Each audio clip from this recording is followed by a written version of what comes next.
علامہ صاحب یہ ارشاد فرمائیے گا کہ جو گیمنگ کا معاملہ ہے، مطلب ہم نے ریسنٹلی یہ کیسز دیکھے کہ یار وہ لڑکا تھا جو پب جی گیم کھیلتا تھا اور وہ کھیلتے کھیلتے کھیلتے کھیلتے اس کو اتنا ٹائم اور اتنا زیادہ انوالو ہو گیا کہ اس نے اپنے ہی گھر والوں کو جان سے مار دیا۔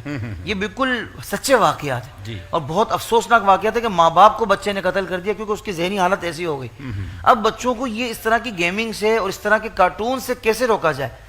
ایک حل تو میرے پاس ہے جو میں کر دیتا ہوں، باقی علماء کرام رہنمائی کریں گے کہ دعوت اسلامی نے بھی ماشاءاللہ مدنی کارٹونز جو غلام رسول کے مدنی پھول اور کنیز فاطمہ اور یہ جو خوبصورت سلسلے انہوں نے جو بنائے ہیں نا، یقین کریں یہ بچوں کو آپ دکھائیں اور ایسی ایسی پیاری پیاری سنتیں سیکھنے کو ملتی ہیں اور تربیت کا وہ انداز ہے، بلکہ میلاد کا موقع ہو تو میلاد کے موقع پر بھی ایک خاص خاکہ آ جاتا ہے، کارٹون آ جاتا ہے، اس میں سکھایا جاتا ہے کہ بھئی یہ ہمارے پیارے نبی کی ولادت کا دن ہے، اس دن ہم مسلمان خوش ہوتے ہیں، کیوں نہ ہوں کہ حضور تو جانے کائنات ہے، یعنی بڑے پیارے انداز سے۔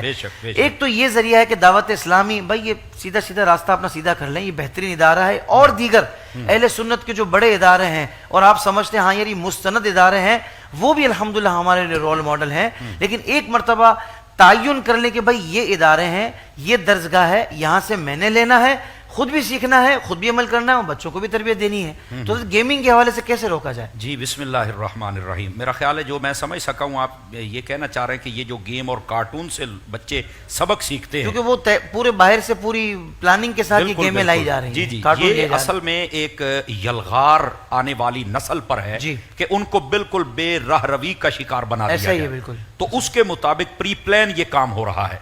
تو پہلی بات یہ ہے، جہاں تک میں سمجھا ہوں، اگر میری بات ناظرین بھی غور سے سماعت فرمائیں تو یہ زیادہ کام موبائل کے ذریعے سے ہوتا ہے، زیادہ کام۔ جی صحیح۔ تو موبائل سے کیسے بچا جائے یہ بھی تو ایک سوال ہے نا، اس سے کیسے بچا جائے؟ تو اس کی مثال جو میں نے بزرگوں سے سنی ہے میں آپ کو سنا دیتا ہوں، اللہ کر کے سمجھ آ جائے۔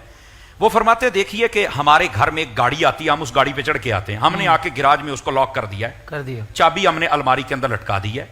کیا کبھی ایسا ہوا ہے کہ وہ گاڑی جو ہم نے گراج میں کھڑی کی ہے اس کو ہم اپنے بیڈ روم میں لے کے آئے ہوں اور اپنے تکیے کے نیچے رکھا ہو؟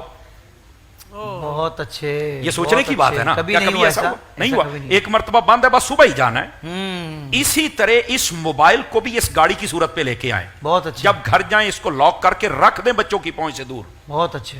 یہاں پر یہ سوال ہوتا ہے کہ بھئی اب تو بچے اس کے بغیر رہتے ہی نہیں ہیں، تو پھر اس کا سادہ سا جواب ہے کہ یہ جو خود یا اس کے دادا دادی تھے وہ بھی تو موبائل کے بغیر رہی ہے نا، بالکل۔ تو اب یہ بات جب ہم کرتے ہیں تو یہ کہتے ہیں یہ تو کوئی پچھلی دنیا کی مولانا بات کر رہے ہیں۔ نہیں، اس وقت موبائل نہیں تھا تو پھر بچوں کو چپ کرانے کے لیے، بچوں کو مصروف رکھنے کے لیے، بچوں کی تربیت کے لیے پھر کیا تھا؟ بہت اچھے، یہ بھی تو ایک بات ہے نا۔ تو وہ کیا تھا؟ وہ نانی اور دادی اور اماں کی لوری ہوتی تھی، اور لوری بھی کتنی خوبصورت حضور قبلہ مفصب ہوتی تھی، اللہ یہ کاکا سو جائے، اللہ ہمارا بیٹا، یا مطلب وہ لوری ختم ہو گئی، وہ لوری ہی اس بچے کو ساری کام کر دیتی تھی، تربیت سکھلا دیتی تھی۔ اب یہ موبائل کیا سکھلائے گا؟ لوری سے جو سیکھتا تھا وہ بڑا ہو کے بابا فرید بنیا، سمجھ آئی نا، اور جو پب جی دیکھ کے وہ بڑا ہو کے قاتل بنا ہے۔